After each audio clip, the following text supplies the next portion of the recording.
¿Quién fue Jesús de Nazaret? Uf, esa es una de las preguntas más potentes de la historia, ¿no creen? Y es que las respuestas no solo dieron forma a una religión, sino que llegaron a definir civilizaciones enteras. Así que bueno, vamos a sumergirnos en esta historia para entender cómo se forjaron esas respuestas. Miren, para los primeros cristianos, esta pregunta no era una simple curiosidad, para nada. Fue una crisis total, religiosa y política, que sacudió los cimientos de su fe y casi la hace pedazos. No era una discusión abstracta, estaba en juego la naturaleza misma de su salvación. Y estas respuestas tan importantes no cayeron del cielo. Se fueron construyendo ladrillo a ladrillo, en medio del calor de 4 reuniones masivas conocidas como concilios ecuménicos. Imagínense esos escenarios. Ahí se libraron las batallas de ideas que le darían forma al cristianismo para siempre. Y la primera gran batalla se centró en la pregunta más básica de todas. A ver, ¿Jesús era realmente divino? Y esto fue mucho más que un simple debate. Fue el primer gran desafío existencial para la Iglesia.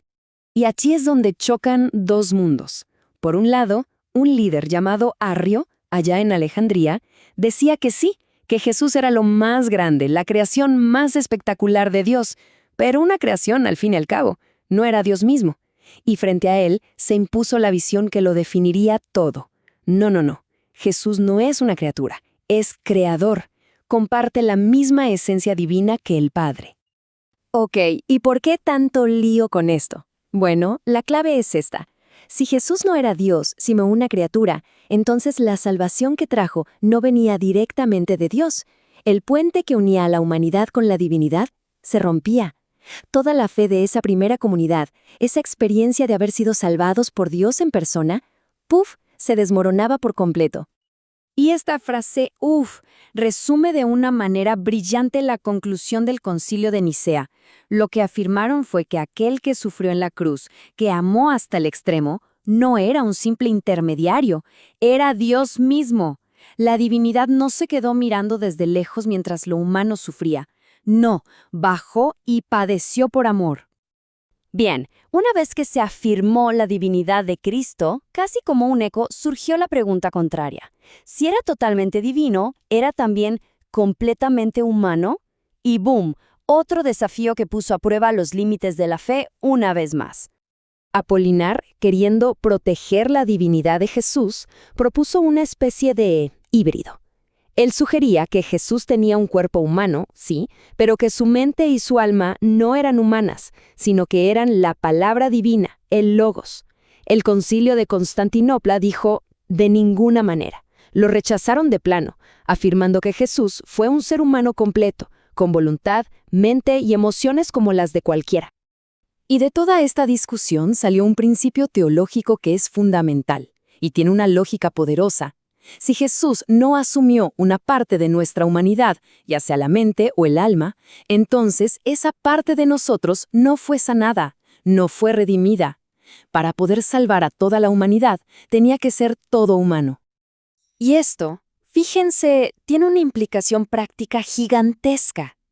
Si toda la experiencia humana fue vivida por Cristo, entonces nada de lo que es humano le es ajeno a Dios.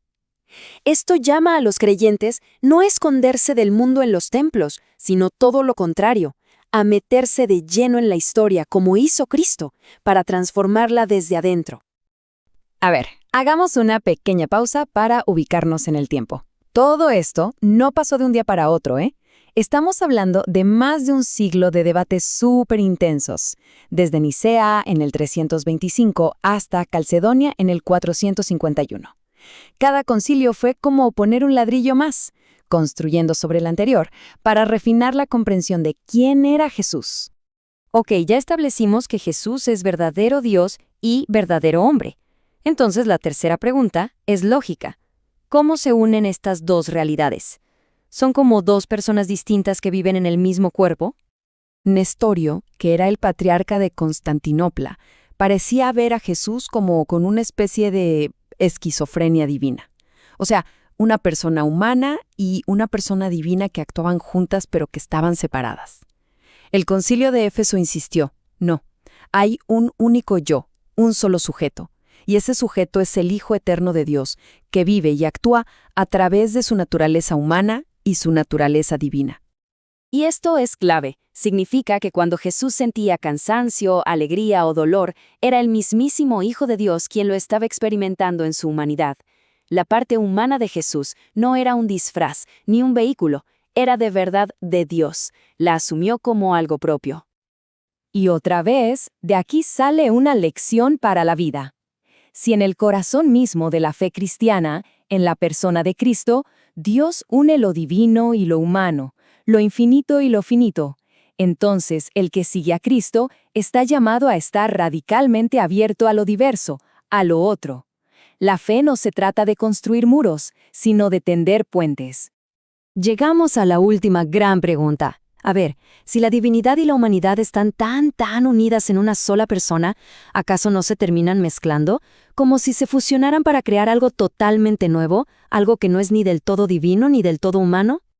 La idea de Eutiges, un monje, era que la naturaleza humana de Cristo era como una gotita de miel que se disuelve en el inmenso océano de su divinidad, o sea que básicamente desaparecía.